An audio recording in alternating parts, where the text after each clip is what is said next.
Continuamos con la semiología neurológica. En esta oportunidad vamos a seguir con el estudio de la motilidad, la primera parte. Estos son los elementos semiológicos que vamos a ver en motilidad. Motilidad activa voluntaria, donde vamos a estudiar fundamentalmente la vía piramidal.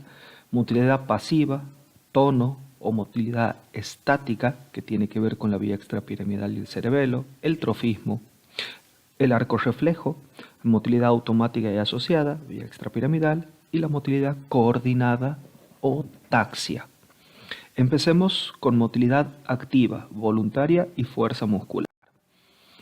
Esto tiene que ver exclusivamente con la vía piramidal y las áreas motoras. Cuando estudiamos la motilidad activa voluntaria y la fuerza muscular, estamos estudiando la vía piramidal que nace en la corteza motora, y si recuerdan, el homúnculo motor tiene una gran densidad de neuronas a nivel de rostro, donde la motilidad es fina, a nivel de miembros superiores, sobre todo mano, que tiene gran cantidad de unidades motoras. El haz después se va a condensar y va a bajar a través de la cápsula interna. El haz piramidal, ¿sí?, tiene dos neuronas que van a nacer en la corteza motora, se van a ir condensando hacia la cápsula interna. En la cápsula interna ya se pueden diferenciar el haz piramidal propiamente dicho y el haz geniculado. El haz geniculado lleva la información motora que va a hacer sinapsis con los núcleos motores de los pares craneales de cabeza, cara y cuello. El haz piramidal va a descender hasta la médula, se va a decusar previamente en el bulbo y va a hacer sinapsis con la segunda neurona, donde va a salir a través de los nervios raquídeos hacia los músculos efectores del resto del cuerpo. Entonces quedó claro que la vía piramidal posee dos neuronas: la neurona central, que va desde la corteza motora hacia el núcleo, que podrá ser núcleo motor de un par craneal en el contexto del haz geniculado o de cualquier músculo efector del haz piramidal. A esta neurona le llamamos córtico espinal. Tiene una función activadora o excitatoria de la motilidad activa voluntaria. Permite al individuo moverse, pero tiene una función inhibitoria muy importante. Inhibe la motilidad refleja, automática, postural y el tono. Por lo que si yo tengo una lesión de la neurona central, como podría ser un accidente cerebrovascular cortical, no podré moverme en el segmento que comprometa ese grupo de músculos. Es decir, podría tener una hemiplegia. Pierdo la activación voluntaria, pero también pierdo la inhibición de esta neurona. Por lo que si inhibí el reflejo y ahora deja de inhibirlo, tendré hiperreflexia. Tendré hipertonía, porque pierdo tanto la función excitatoria o activadora como la función inhibitoria. La neurona periférica, a la cual llamamos espino muscular, tiene solo función activadora o excitatoria, es decir, activa todo tipo de motilidad y también se encarga del trofismo, por lo que la lesión de la neurona periférica generará pérdida de todo tipo de motilidad, motilidad voluntaria, motilidad refleja, motilidad automática, y aparte habrá hipotrofia. Esto podría darse en una lesión nerviosa, por ejemplo, metabólica, neuropatía periférica, neuropatía diabética. Entonces vamos a estudiar ahora motilidad activa voluntaria y fuerza muscular. Se estudian en conjunto. Para esto le vamos a pedir al paciente que realice movimientos y simplemente lo vamos a observar, y posteriormente nos vamos a oponer a esos movimientos, que realice movimientos de flexión y extensión de cabeza, que eleve los hombros, flexo, extensión de miembros superiores, miembros inferiores, también con el rostro, ¿sí? Y le vamos a pedir que haga diferentes expresiones para valorar el rostro. A esto lo vamos a ver mejor cuando veamos nervio facial. A toda expresión nos vamos a oponer para valorar fuerza muscular. Y lo mismo vamos a hacer con los miembros superiores y miembros inferiores. Flexo, extensión, aducción, abducción y oposición a estos movimientos.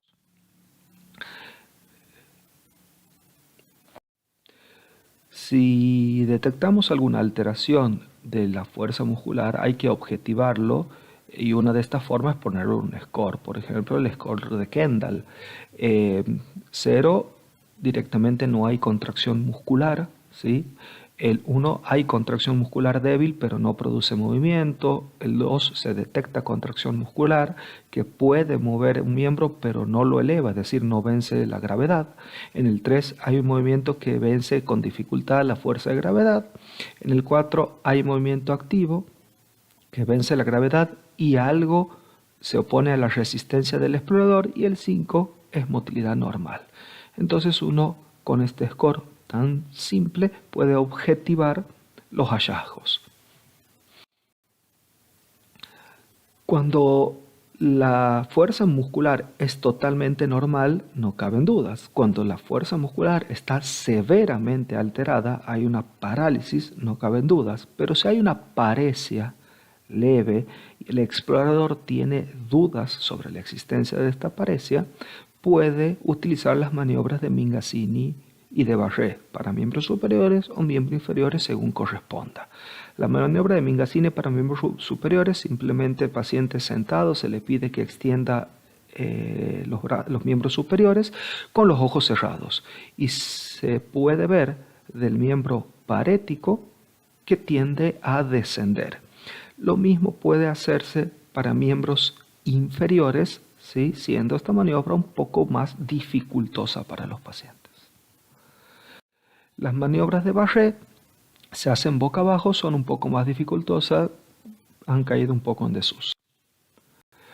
Algunas definiciones que debemos tener claras: paresia es disminución de la fuerza, plejía es ausencia de fuerza. Vamos a utilizar el término monoparesia o monoplejía cuando hay solo una extremidad afectada, monoparesia braquial derecha, crural izquierda. Hemiparesia o hemiplejía, hay un hemicuerpo alterado, derecho o izquierdo, por ejemplo, podrá ser armónico, facio-braquio-crural, ¿sí? Y con la plejía idéntica en toda su extensión, o será una paresia facio-braquio-crural a predominio crural, ¿sí? Paraparesia o paraplejía hace referencia a miembros inferiores, cuadriplejía paresia a los 4 miembros, y paraparesia o paraplejía, diparesia o diplejía hace referencia a miembros superiores. El síndrome piramidal es la lesión de la motoneurona central, con la pérdida de su función activadora y su función inhibitoria. Por lo tanto, este síndrome suele abarcar muchos músculos, puede abarcar todo un hemicuerpo, ¿sí? Tiende a generar hipertonía, aunque primeramente pasa por una fase flácida.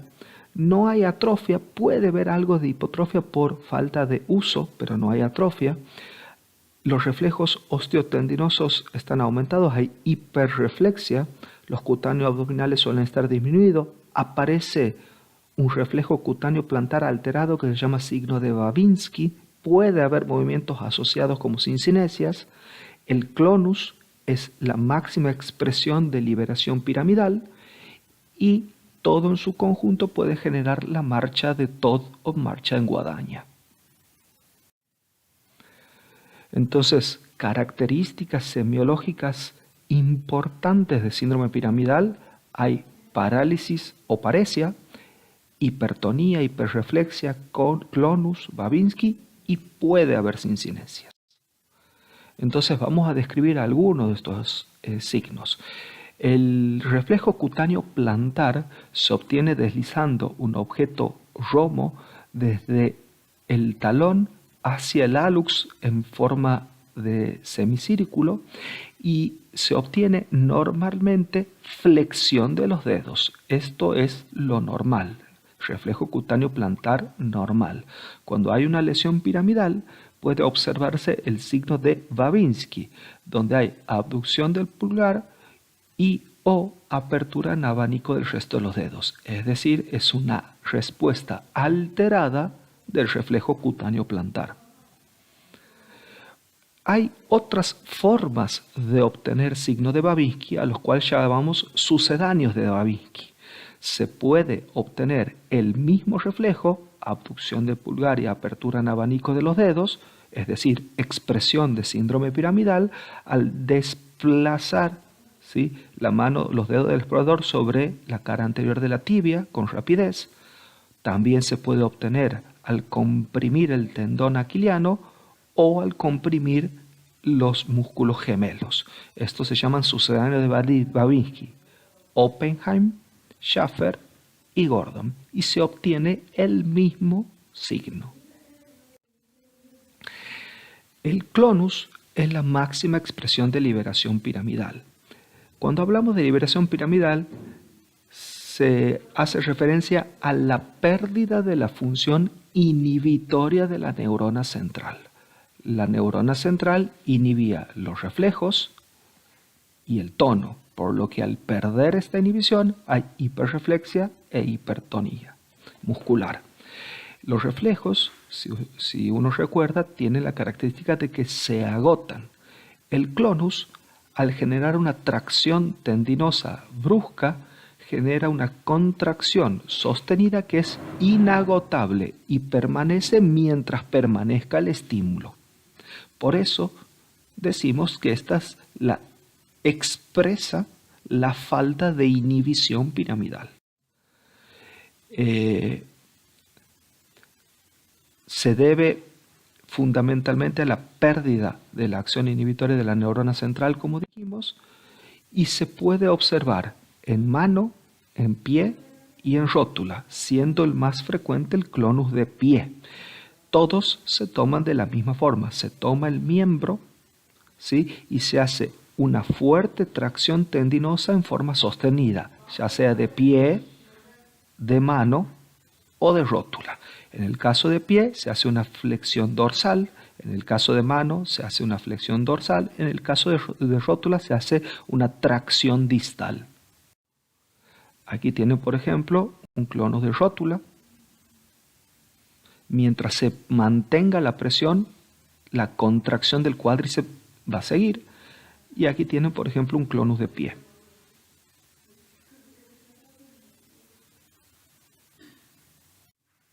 Las incinencias son movimientos involuntarios que parten a partir de un movimiento voluntario. Es decir, el movimiento voluntario se realiza del lado sano y aparece un movimiento involuntario del lado paralizado. Hay varios tipos de sincinencias, de imitación, ¿sí? Por ejemplo, vamos a ver algunos ejemplos, ¿sí? Sincinencias de imitación, ¿sí?, aparecen en la etapa flácida de la hemiplegia. Dijimos que habitualmente pasan por una etapa flácida y después aparece la hipertonía. Y aquí al paciente podemos pedirle, por ejemplo, que cierre fuerte la mano del lado sano y se puede ver cómo la mano contraria tiende a hacer algunas contracciones, siendo que voluntariamente no puede movilizarla. Después tenemos sincinesias globales que se ven más en la fase espástica y se le pide al paciente que realice cualquier movimiento del lado sano y se puede ver, ¿sí?, flexión de miembro superior y de miembro inferior del lado enfermo. Y después hay sincinesias de coordinación, por ejemplo el signo del bostezo, donde el paciente al levantarse, si estando hemipléjico, bosteza, se despreza y extiende ambos miembros superiores, y cuando uno le pide que mueva el miembro paralizado, no puede hacerlo, pero lo hace en forma involuntaria ante el gesto de un bostezo, por ejemplo. La lesión de la neurona periférica, ¿sí?, la neurona espinomuscular, que solo tiene función activadora, suele afectar grupos musculares aislados, más pequeños. Va a ser siempre una parálisis flácida, con atrofia, con ausencia de reflejos profundos, con ausencia de reflejos cutáneos, sin clonus, sin sincinesia, sin movimiento. Es simplemente el miembro o el grupo muscular afectado, paralizado, flácido, sin reflejos ni cutáneos ni osteotendinosos. Entonces, parálisis flácida, arreflexia, hipotonía, puede haber trastornos sensitivos y severos trastornos tróficos. No hay Babinski, no hay clonus, no hay cincinesias. Entonces, el síndrome piramidal, lesión de neurona central, córtico-espinal, abarca muchos músculos, hay hipertonía, pasando por una breve fase flácida, no hay atrofia, reflejos osteotendinosos aumentados, hiperreflexia, ausencia o disminución de los cutáneos abdominales, presencia de signo de Babinski, aparecen cincinesias, clonus y Marchetod. En la lesión de neurona periférica afecta habitualmente pocos músculos o músculos aislados, es siempre flácida, con atrofia, sin reflejos, sin cutáneos mucosos, sin ningún tipo de movimiento asociado. Pasamos a la evaluación de la motilidad pasiva, estática o tono muscular. El primer paso es la inspección. Vamos a evaluar las masas musculares observándolas, vamos a palpar y vamos a hacer movimientos pasivos. Y aquí cabe resaltar que el paciente no genera ningún movimiento, todos los hace el explorador. Por eso la denominación de motilidad pasiva. Hipertonía es aumento del tono y esta hipertonía puede ser de origen piramidal o de origen extrapiramidal. Puede haber hipotonía, por ejemplo lesión de neurona periférica, y la distonía es cuando un grupo muscular adquiere aumento de tono y otro músculo adquiere disminución de tono y el paciente adopta posturas patológicas. Vamos a inspeccionar, vamos a ver los relieves óseos, vamos a palpar el músculo y le vamos a imprimir movimientos en forma pasiva, es decir, que los realice el explorador. ¿Sí?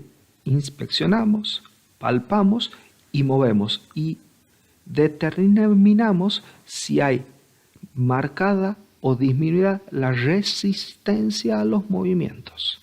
Si hay demasiada resistencia, se tratará de una hipertonía. Si hay ausencia de resistencia, habrá hipotonía muscular. Se pueden realizar las pruebas de tomas para tono muscular o pruebas de pasividad de tomas. Hay varias, ¿sí?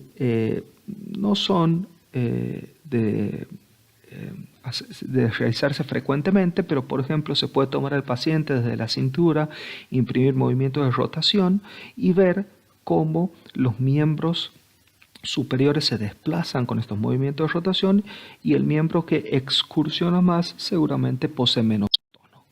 ¿Sí? Se puede tomar los miembros superiores y sacudirlos o tirarlos y ver cuál de ellos excursiona más. Y algo parecido se puede hacer con los miembros inferiores. Los síndromes hipertónicos presentan algunas diferencias según la lesión sea piramidal o extrapiramidal. Y esto es de gran importancia. La hipertonía piramidal suele afectar más los músculos distales que los proximales. Es irreductible, es decir, si uno tracciona del miembro, logra extenderlo, pero al soltarlo vuelve a su posición de flexión. Presenta el signo del caño de plomo y el signo de la navaja, es decir, al estirar el miembro superior, cuando uno lo suelta, rápidamente vuelve a la flexión. Eso le da el característica signo de la navaja y la característica de la irreductibilidad. El signo del caño de plomo se puede observar cuando uno tracciona el miembro superior, hay mucha resistencia y al final, llegando a la extensión, ¿sí?, esa resistencia disminuye. Las hipertonías extrapiramidales, ¿sí?, por ejemplo, las que se observan en la enfermedad de Parkinson, suelen afectar la cara, los músculos proximales. Es reductible. Uno tracciona el miembro, lo estira y el miembro permanece estirado y presenta el signo de la rueda dentada, ¿sí? Es decir, cuando uno genera movimientos de flexo-extensión, hay como aumento y disminución del tono a medida que uno genera los movimientos y esto le da una sensación de que uno está moviendo un engrane o un engranaje. Por eso se llama el signo de la rueda dentada. En el Parkinson puede coexistir con esta hipertonía o incluso con la típica facie en jugador de póker y todo esto acompañado con la marcha festinante, ¿sí?, o asineto rígida. El trofismo muscular, ¿sí?, está a cargo de la neurona periférica. Las lesiones de la neurona periférica de la vía piramidal generan alteración del trofismo muscular. Entonces, principalmente vamos a observar y vamos a palpar la piel, los músculos, los anexos. Por ejemplo, en la pérdida de trofismo puede haber pérdida de uñas, pérdida de vellos, alteraciones a nivel de la piel. Aquí fundamentalmente se hará inspección y palpación observando las alteraciones del trofismo muscular de la piel y de sus faneras. Muchas gracias.